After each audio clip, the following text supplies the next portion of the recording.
വർഷങ്ങളുടെ ത്യാഗം, ഉറക്കമിളച്ച രാത്രികൾ, കണ്ണീരും വിയർപ്പും കലർന്ന കഠിനാധ്വാനം, ഒരൊറ്റ ലക്ഷ്യം മാത്രം. തോളിലൊരു സ്റ്റെതസ്കോപ്പും വെള്ള കോട്ടും അണിയണം. പക്ഷേ നീറ്റ് പരീക്ഷ എഴുതി ഉയർന്ന മാർക്ക് നേടുന്നത് കൊണ്ട് മാത്രം ആ സ്വപ്നം പൂർണ്ണമാകുന്നു? തീർച്ചയായും ഇല്ല. പരീക്ഷയേക്കാൾ സങ്കീർണവും ഒരല്പം ശ്രദ്ധ പാളിയാൽ നിങ്ങളുടെ വർഷങ്ങളുടെ അധ്വാനം ഇല്ലാതാക്കാൻ പോകുന്നതുമായ ഏറ്റവും നിർണായക ഘട്ടത്തിലേക്കാണ് നമ്മളിപ്പോൾ പോകുന്നത്. NEET UG 2026 counselling. All India കോട്ടയിലെ 15% സീറ്റുകൾ, ഡീംഡ് സെൻട്രൽ യൂണിവേഴ്സിറ്റികൾ, അപ്ഗ്രഡേഷൻ നിയമങ്ങൾ, സെക്യൂരിറ്റി ഡെപ്പോസിറ്റ്, ഇത് കണ്ടുകെട്ടാവുന്ന തെറ്റുകൾ, കൗൺസിലിംഗ് പ്രക്രിയയിലെ ചെറിയൊരു അജ്ഞത പോലും നിങ്ങളുടെ സ്വപ്ന കോളേജ് ഒരുപക്ഷെ നഷ്ടപ്പെടാൻ കാരണമായേക്കാം.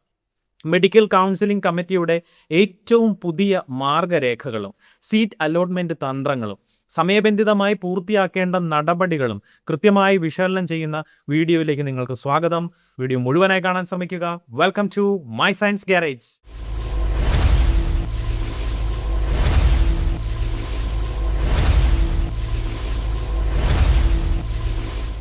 സീറ്റുകളുടെ വിഭജനവും പങ്കാളിത്തവും എങ്ങനെയെന്ന് ആദ്യം നമുക്കൊന്ന് പരിശോധിക്കാം. മെഡിക്കൽ കൗൺസിലിംഗ് കമ്മിറ്റിയുടെ പ്രവേശന പ്രക്രിയയിൽ സീറ്റുകളുടെ വിഭജനം, പങ്കാളിത്തമുള്ള സ്ഥാപനങ്ങൾ, കൗൺസിലിംഗ് നിബന്ധനകൾ എന്നിവയിൽ കഴിഞ്ഞ ഏതാനും വർഷങ്ങൾക്കിടയിൽ വലിയ രീതിയിലുള്ള ഘടനാപരമായിട്ടുള്ള മാറ്റങ്ങളൊക്കെയാണ് വരുത്തിയിട്ടുള്ളത്. നിലവിലെ സീറ്റ് ഡിസ്ട്രിബ്യൂഷൻ ഫ്രെയിംവർക്കിനെ പറ്റി പറയുമ്പോൾ കേന്ദ്രീകൃത കൗൺസിലിംഗ് വഴി നികത്തപ്പെടുന്ന സീറ്റുകളെ പ്രധാനമായും രണ്ടായിട്ട് നമുക്ക് തിരിക്കാം. അതിൽ ആദ്യത്തേത് 15% ഓൾ ഇന്ത്യ കോട്ടയാണ്. രാജ്യത്തെ എല്ലാ സംസ്ഥാന സർക്കാരുകളുടെയും നിയന്ത്രണത്തിലുള്ള മെഡിക്കൽ അല്ലെങ്കിൽ ഡെന്റൽ കോളേജുകളുടെ ആകെ സീറ്റുകളുടെ 15% സീറ്റുകൾ MCC വഴിയാണ് അലോട്ട് ചെയ്യുന്നത്. ബാക്കി 85% സീറ്റുകൾക്ക് അതത് സംസ്ഥാനങ്ങളാണ് അലോട്ട്മെന്റ് നടത്തുന്നത്. രണ്ടാമത്തേത് 100% കേന്ദ്രീകൃത സീറ്റുകളാണ്. രാജ്യത്തെ മുഴുവൻ എയിംസ് ഇൻസ്റ്റിറ്റ്യൂട്ടുകളും, അതേപോലെ പുതുച്ചേരിയിലെയും കാരക്കലെയും ജിപ്മർ, പിന്നെ deemed universities, BHU, AMU, DU പോലെയുള്ള സെൻട്രൽ യൂണിവേഴ്സിറ്റികൾ, അതേപോലെ ESI മെഡിക്കൽ കോളേജുകൾ, ഇത് IP കോട്ടയം ഉൾപ്പെടെയുള്ള കാര്യമാണ് പറയുന്നത്. അങ്ങനെ തിരഞ്ഞെടുത്ത കേന്ദ്ര സ്ഥാപനങ്ങളിലെ BSc നഴ്സിംഗ് കോഴ്സുകൾ, പൂനെയിലുള്ള AFMC തുടങ്ങിയ സ്ഥാപനങ്ങളിലെ മുഴുവൻ സീറ്റുകളിലേക്കും കൗൺസിലിംഗ് നടത്തുന്നത് MCC നേരിട്ടാണ്.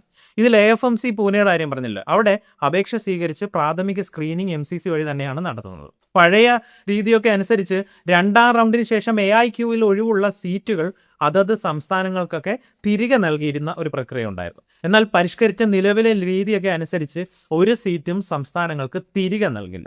AIQ സീറ്റുകൾ മുഴുവൻ MCC തന്നെ 4 റൗണ്ടുകളിലായി പൂർണ്ണമായും നികത്തുകയാണ് ചെയ്യുന്നത്.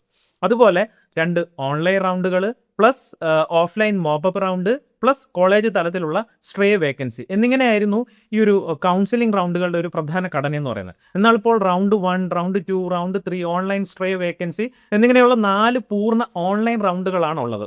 ആദ്യ റൗണ്ടിൽ സീറ്റ് ലഭിക്കുകയാണെന്നുണ്ടെങ്കിൽ അപ്ഗ്രഡേഷനായി അലോട്ട് ചെയ്ത കോളേജിൽ നേരിട്ടെത്തി ഫിസിക്കൽ റിപ്പോർട്ടിംഗ് ഒക്കെ നടത്തണമെന്നുണ്ടായിരുന്നു. ഇപ്പോൾ നേരിട്ട് കോളേജിൽ പോകേണ്ട ഒരു ആവശ്യവുമില്ല. പോർട്ടലൊക്കെ വഴി ഓൺലൈനായിട്ട് അപ്ഗ്രഡേഷൻ ഓപ്ഷൻ നമുക്ക് നൽകാവുന്നതാണ്. സീറ്റ് അപേക്ഷിക്കും മുമ്പ് കോളേജുകളിൽ നേരിട്ടെത്തി നടപടികൾ പൂർത്തിയാക്കേണ്ട ഒരു അവസ്ഥയുണ്ടായിരുന്നു. ഇപ്പോൾ അത് ഓൺലൈനായിട്ട് നമുക്ക് ചേഞ്ച് ചെയ്യാം. AIQ സീറ്റുകളിൽ SC ST സംവരണം മാത്രമായിരുന്നു ആദ്യം ഉണ്ടായിരുന്നത്. ഇപ്പോൾ ഏകീകൃത സംവരണമാണുള്ളത്. SSC 15%, ST 7.5%, OBC 27%, EWS 10%, physically weak ആയിട്ടുള്ളവർക്ക് 5%. അങ്ങനെയുള്ള മാനദണ്ഡങ്ങൾ AIQ സീറ്റുകളിലും പൂർണ്ണമായിട്ട് നടപ്പിലാക്കിയിട്ടുണ്ട്. മുൻകാലങ്ങളിൽ ഓഫ്ലൈനായി നടത്തിക്കൊണ്ടിരുന്ന ഈ ഒരു സ്ട്രേ വേക്കൻസി റൗണ്ടുകളിൽ കോളേജ് മാനേജ്മെൻറ്റുകൾ നടത്തിയിരുന്ന ക്രമക്കേടുകൾ, റൗണ്ടുകൾ പൂർണ്ണമായിട്ട് ഓൺലൈൻ ആക്കിയതോടുകൂടി ഒരു പരിധിവരെ ഇല്ലാതായിട്ടുണ്ട്. രണ്ടാം റൗണ്ടിന് ശേഷം ഒഴിവ് വരുന്ന സീറ്റുകൾ സംസ്ഥാനങ്ങൾക്ക് നൽകുന്ന ആ ഒരു രീതി അങ്ങ് അവസാനിപ്പിച്ചതോടെ ഉയർന്ന ദേശീയ റാങ്കുള്ള വിദ്യാർത്ഥികൾക്ക് അവസാന റൗണ്ട് വരെ മികച്ച കോളേജുകൾ ലഭിക്കാനുള്ള അവസരം ഉറപ്പായിട്ടുണ്ട്. ഡാറ്റാ പോർട്ടൽ വഴി തത്സമയം ട്രാക്ക് ചെയ്യുന്നത് കൊണ്ട് തന്നെ അലോട്ട്മെൻറ്റ് പ്രക്രിയയിലെ കൃത്യത വർദ്ധിക്കുകയും വിദ്യാർത്ഥികളുടെ യാത്രാ ബുദ്ധിമുട്ടുകൾ ഒരു പരിധിവരെ കുറയുകയും ചെയ്തിട്ടുണ്ട് എന്നാണ് കാണുന്നൊരു പ്രവണത. മെഡിക്കൽ പ്രവേശന പ്രക്രിയയിലെ ഏറ്റവും സമയബന്ധിതവും കൃത്യത ആവശ്യപ്പെടുന്നതുമായ ഭാഗമാണ് കൗൺസിലിംഗ് തീയതികളുടെ പ്രധാന റൗണ്ടുകളും. ഒരു മിനിറ്റിൻ്റെ വ്യത്യാസമോ തീയതികളിലെ അശ്രദ്ധയോ വർഷങ്ങളുടെ അധ്വാനം വീണ്ടും ഒന്നിൽ നിന്ന് തുടങ്ങുവാനിടയാക്കും. മെഡിക്കൽ കൗൺസിലിംഗ് കമ്മിറ്റിയുടെ ഔദ്യോഗിക മാർഗരേഖ പ്രകാരം round 1, round 2, round 3, stray vacancy എന്നിങ്ങനെ 4 ഘട്ടങ്ങളിലായിട്ടാണ് കൗൺസിലിംഗ് നടത്തുകയെന്ന് പറഞ്ഞു. MCC നീറ്റ് 2026 രജിസ്ട്രേഷൻ 2026 ഓഗസ്റ്റ് 5-ന് ആരംഭിക്കും. അതേസമയം AIQ റൗണ്ട് 1 കൗൺസിലിംഗ് 2026 ഓഗസ്റ്റ് 4-നാണ് തുടങ്ങുന്നത്. ഡീറ്റെയിൽഡ് ആയിട്ടുള്ള ഇമേജ് ഞാനിവിടെ ചേർക്കുന്നുണ്ട്.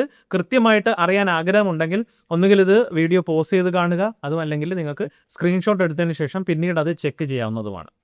ഈ യോഗ്യത നേടിയ എല്ലാ ഉദ്യോഗാർത്ഥികളും ഫസ്റ്റ് റൗണ്ടിലാണ് രജിസ്ട്രേഷനും അതേപോലെ ചോയ്സ് ഫില്ലിങ്ങും പൂർത്തിയാക്കേണ്ടതായിട്ടുള്ളത്.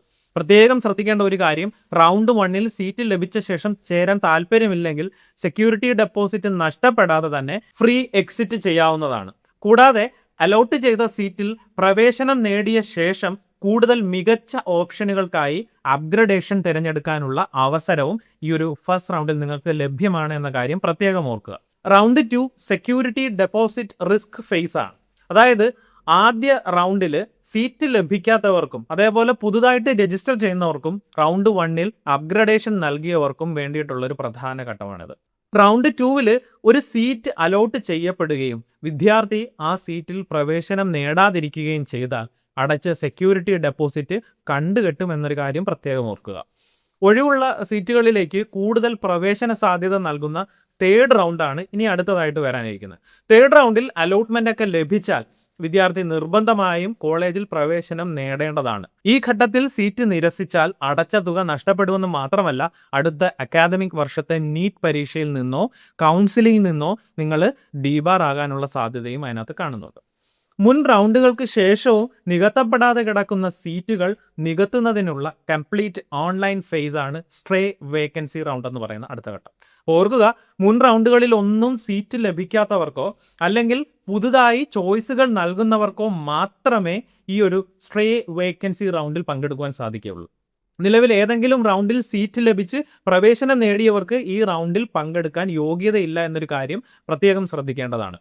മെഡിക്കൽ കോളേജ് പ്രവേശനത്തിൻ്റെ അന്തിമ നിർണായക ഘട്ടമാണ് ഡോക്യുമെന്റ് വെരിഫിക്കേഷൻ ഫേസ്. അലോട്ട്മെന്റ് ലഭിച്ചാലും ആവശ്യമായിട്ടുള്ള രേഖകളുടെ അഭാവമോ വിവരങ്ങളിലേക്ക് വൈരുദ്ധ്യമോ കാരണം സീറ്റ് റദ്ദാക്കപ്പെടുന്ന സാഹചര്യം ഒഴിവാക്കുന്നതിനായി വിദ്യാർത്ഥികൾ മുൻകൂട്ടി തന്നെ ഈ രേഖകൾ പൂർണ്ണമായും റെഡിയാക്കേണ്ടതായിട്ടുണ്ട്. കൗൺസിലിംഗ് സമയത്തും കോളേജിൽ നേരിട്ട് റിപ്പോർട്ട് ചെയ്യുമ്പോഴും ഹാജരാക്കേണ്ട ഏറ്റവും അത്യാവശ്യമായിട്ടുള്ള 9 പ്രധാന രേഖകളുണ്ട്. അതിലൊന്നാമത്തേത് പരീക്ഷാ ബോർഡ് പുറപ്പെടുവിക്കുന്ന ഔദ്യോഗിക ഹാൾ ടിക്കറ്റ് ആയിട്ടുള്ള നീറ്റ് UG അഡ്മിറ്റ് കാർഡാണ്. പരീക്ഷാ ദിവസം പരീക്ഷാ കേന്ദ്രത്തിലെ ഇൻവിജിലേറ്റർ ഒപ്പിട്ട ഒറിജിനൽ അഡ്മിറ്റ് കാർഡാണ് സമർപ്പിക്കേണ്ടതായിട്ടുള്ളത്. കൂടാതെ അഡ്മിറ്റ് കാർഡിലെ നിശ്ചിത സ്ഥാനത്ത് ഒട്ടിച്ച ഫോട്ടോയും ഉദ്യോഗാർത്ഥിയുടെ ഒപ്പും വ്യക്തമായിരിക്കാൻ വേണം. രണ്ടാമത്തേത് വിദ്യാർത്ഥി പരീക്ഷയിൽ കൈവരിച്ച ആകെ mark, percentile, all India rank, category rank എന്നിവ വളരെ വ്യക്തമായിട്ട് കാണുന്ന UG സ്കോർ കാർഡ് അല്ലെങ്കിൽ റാങ്ക് ലെറ്റർ. ഇത് NTA പോർട്ടലിൽ നിന്ന് നേരിട്ട് ഡൗൺലോഡ് ചെയ്തെടുത്ത സ്കോർ കാർഡിൻ്റെ വ്യക്തമായിട്ടുള്ള കോപ്പി തന്നെയാണ് ഇവിടെ ആവശ്യം വരുന്നത്. യോഗ്യത കട്ട് ഓഫ് മാർക്ക് പാലിച്ചിട്ടുണ്ട് എന്ന് തെളിയിക്കാൻ ഇത് വളരെ അത്യാവശ്യമാണ്. മൂന്നാമത്തേത് പ്രവേശന നടപടികളിൽ വിദ്യാർത്ഥിയുടെ ജനന തീയതി തെളിയിക്കാനായിട്ട് 10ാം ക്ലാസ് സർട്ടിഫിക്കറ്റും മാർക്ക് ലിസ്റ്റും ആവശ്യമാണ്. സർട്ടിഫിക്കറ്റിലെ വിദ്യാർത്ഥിയുടെ പേര്, പിതാവിൻ്റെ അല്ലെങ്കിൽ മാതാവിൻ്റെ പേര് എന്നിവ നീറ്റ് അപേക്ഷയിലെ വിവരങ്ങളുമായി പൂർണ്ണമായി പൊരുത്തപ്പെടുന്നുണ്ടെന്ന് നിങ്ങൾ ഉറപ്പുവരുത്തണം. നാലാമത്തേത് മെഡിക്കൽ പ്രവേശനത്തിനുള്ള വിദ്യാഭ്യാസ യോഗ്യത തെളിയിക്കുന്ന +2 അല്ലെങ്കിൽ ഹയർ സെക്കൻഡറി സർട്ടിഫിക്കറ്റും അതിൻ്റെ മാർക്ക് ഷീറ്റുമാണ് വേണ്ടത്. ഫിസിക്സ്, കെമിസ്ട്രി, ബയോളജി അല്ലെങ്കിൽ ബയോടെക്നോളജി പിന്നെ ഇംഗ്ലീഷ് എന്നീ വിഷയങ്ങളിൽ പ്രവേശന ബോർഡ് നിഷ്കർഷിച്ചിട്ടുള്ള മിനിമം പെർസെൻറ്റേജ് മാർക്ക് വിദ്യാർത്ഥി നേടിയിട്ടുണ്ടോ എന്ന് ഈ സർട്ടിഫിക്കറ്റ് മുഖേനയാണ് അവർ സ്ഥിരീകരിക്കുന്നത്. അത് ജനറൽ 50%, റിസർവ്ഡ് 40%, PWD 45% എന്നിങ്ങനെയാണുള്ളത്. അഞ്ചാമത്തത് ഉദ്യോഗാർത്ഥിയുടെ വ്യക്തിത്വം ഉറപ്പുവരുത്തുന്ന ആധാർ കാർഡ് അല്ലെങ്കിൽ പാൻ കാർഡ്, പാസ്പോർട്ട്, ഇതൊന്നും അല്ലെങ്കിൽ ഡ്രൈവിംഗ് ലൈസൻസ് പോലെയുള്ള ഒരു വാലിഡ് ആയിട്ടുള്ള ഐഡൻറ്റിറ്റി പ്രൂഫ് വേണം. ഐഡൻറ്റിറ്റി കാർഡിലെ ഫോട്ടോ, വിലാസം, ജനന തീയതി എന്നിവ മറ്റ് സർട്ടിഫിക്കറ്റുകൾക്ക് സമാനമായിരിക്കുകയും വേണം. ആറാമത്തേത് പ്രവേശന ഫോമുകളിലും കോളേജ് രജിസ്റ്ററുകളിലും ഐഡൻറ്റിറ്റി കാർഡുകളിലും പതിപ്പിക്കുന്നതിനായി കുറഞ്ഞത് 8 അല്ലെങ്കിൽ ഒരു 12 വരെയൊക്കെയുള്ള പാസ്പോർട്ട് സൈസ് ഫോട്ടോകൾ നിങ്ങളുടെ കയ്യിലുണ്ടാവണം. നീറ്റിൻ്റെ അപേക്ഷാ ഫോമിലും അഡ്മിറ്റ് കാർഡിലും അപ്ലോഡ് ചെയ്ത അതേ ഫോട്ടോ തന്നെ ആയിരിക്കണം ഇവിടെയും സമർപ്പിക്കേണ്ടത്. ഏഴാമത്തേത് MCC പോർട്ടൽ വഴി ഉദ്യോഗാർത്ഥിക്ക് നിർദ്ദിഷ്ട കോളേജിൽ സീറ്റ് അനുവദിച്ചിട്ടുണ്ട് എന്ന് വ്യക്തമാക്കുന്ന പ്രൊവിഷണൽ അലോട്ട്മെൻറ്റ് ലെറ്റർ കൂടി ഉണ്ടാവണം. ഓരോ റൗണ്ട് അലോട്ട്മെന്റിന് ശേഷവും സ്വന്തം ലോഗിൻ ഐ ഡി വഴി ഡൗൺലോഡ് ചെയ്തെടുത്ത അലോട്ട്മെന്റ് കത്തിന്റെ പ്രിന്റ് ഔട്ടാണ് ഇവിടെ സമർപ്പിക്കേണ്ടത്. എട്ടാമത്തത് SC, ST, OBC, EWS തുടങ്ങിയ സംവരണ വിഭാഗത്തിലൂടെ സീറ്റ് ലഭിച്ചവരാണ് എങ്കിൽ കമ്മ്യൂണിറ്റി അല്ലെങ്കിൽ കാറ്റഗറി സർട്ടിഫിക്കറ്റ് വേണം. OBC, NCL, EWS സർട്ടിഫിക്കറ്റുകൾ കേന്ദ്ര സർക്കാരിൻ്റെ ഫോർമാറ്റിലുള്ളതും നിലവിലെ സാമ്പത്തിക വർഷത്തിൽ അനുവദിച്ചതുമായിരിക്കണം. റവന്യൂ അധികാരികളിൽ നിന്ന് യഥാസമയം ലഭിച്ച സാധുവായിട്ടുള്ള സർട്ടിഫിക്കറ്റുകൾ മാത്രമേ സ്വീകരിക്കൂ എന്നുള്ള കാര്യം പ്രത്യേകം നോട്ട് ചെയ്യണം. ഒൻപതാമത്തത് PWD കോട്ട വഴി 5% സംവരണത്തിന് അർഹത നേടിയവർ ആ PWD സർട്ടിഫിക്കറ്റ് ഹാജരാക്കണം. MCC നിഷ്കർഷിച്ചിട്ടുള്ള 16 അംഗീകൃത മെഡിക്കൽ ബോർഡുകളിൽ ഏതെങ്കിലും ഒന്നിൽ നേരിട്ടെത്തി പരിശോധന നടത്തി അത് പൂർത്തിയാക്കി നേടിയ ഓൺലൈൻ ഡിസബിലിറ്റി സർട്ടിഫിക്കറ്റ് മാത്രമേ അംഗീകരിക്കപ്പെടുകയുള്ളൂ എന്ന് ഓർക്കണം. അപ്പോൾ ഞാൻ ഈ പറഞ്ഞ എല്ലാ രേഖകളുടെയും 3 സെറ്റ് സെൽഫ് അറ്റസ്റ്റ് പകർപ്പുകളും ഒറിജിനൽ സർട്ടിഫിക്കറ്റുകളും കോളേജ് റിപ്പോർട്ടിംഗ് സമയത്ത് നിർബന്ധമായിട്ടും ഹാജരാക്കാനുള്ളതാണെന്ന് ഓർക്കണം. അപ്പോൾ നമ്മുടെ കുഞ്ഞുനാളിൽ മനസ്സിൽ മുട്ടിട്ട ഒരു കൊച്ചു സ്വപ്നമായിരുന്നു. അതിലേക്ക് എത്തിപ്പെടാൻ നമ്മൾ അനുഭവിച്ച ത്യാഗം വലുതാണ്. അപ്പോൾ ആ കഠിനാധ്വാനവും നമ്മുടെ അച്ഛനമ്മമാരുടെ പ്രാർത്ഥനയുമാണ് ഇന്ന് നിങ്ങളെ ഈ ഒരു ഘട്ടത്തിൽ എത്തിച്ചു നിർത്തിയിരിക്കുന്നതെന്ന് മനസ്സിലാക്കണം. കൗൺസിലിങ്ങിൻ്റെ ആദ്യ റൗണ്ടിൽ തന്നെ നിങ്ങൾ ആഗ്രഹിച്ച തരത്തിലുള്ള ഒരു കോളേജ് ലഭിക്കട്ടെ എന്നാണ് ഞാനും ആഗ്രഹിക്കുന്നത്, ആശംസിക്കുന്നത്. ഒരു പക്ഷേ ആദ്യഘട്ടത്തിൽ ഓപ്ഷനുകൾ മാറിയെന്നോ അല്ലെങ്കിൽ വിചാരിച്ച കോളേജ് കയ്യെത്തും ദൂരത്ത് നഷ്ടപ്പെട്ടു എന്നോ കരുതി ആരും ഒരിക്കലും നിരാശരാവാൻ പാടില്ല. ഓർക്കേണ്ടത്, നിങ്ങൾ അണിയാൻ പോകുന്ന വെള്ളക്കോട്ടിന് മാറ്റ് കൂട്ടുന്നത് നിങ്ങൾ പഠിക്കുന്ന കോളേജിൻ്റെ വലിയ പേരൊന്നുമല്ല, മറിച്ച് നിങ്ങളുടെ മനസ്സിലുള്ള അനുകമ്പയും സമർപ്പണ ബോധവും തന്നെയാണ്. അപ്പോൾ ഈ കൗൺസിലിംഗ് പ്രക്രിയയിലെ ഓരോ ഘട്ടവും ശാന്തതയോടെ ആത്മവിശ്വാസത്തോടെ നേരിടുക. ഒരു വാതിൽ അടയുമ്പോൾ നിങ്ങളുടെ മുന്നിൽ തുറക്കപ്പെടുന്നത് അതിനേക്കാൾ വലിയ അവസരങ്ങളൊക്കെ ഒരുപക്ഷെ ആയിരിക്കും. സ്വന്തം സുഖസൗകര്യങ്ങളൊക്കെ മാറ്റിവെച്ച് മറ്റൊരാളുടെ ജീവനും വേദനയ്ക്കും കാവലാളാകാൻ ഇറങ്ങിത്തിരിച്ച നാളെയുടെ മികച്ച ഡോക്ടർമാർക്ക് എൻ്റെ ഹൃദയം നിറഞ്ഞ ആശംസകൾ നേരുകയാണ്. All the best future doctors. അപ്പോൾ നിങ്ങളുടെ സ്വപ്നങ്ങളിലേക്ക് നിങ്ങൾ ചിറകടിച്ചു വരിക. ലോകം നിങ്ങളെ കാത്തിരിക്കുകയാണ്.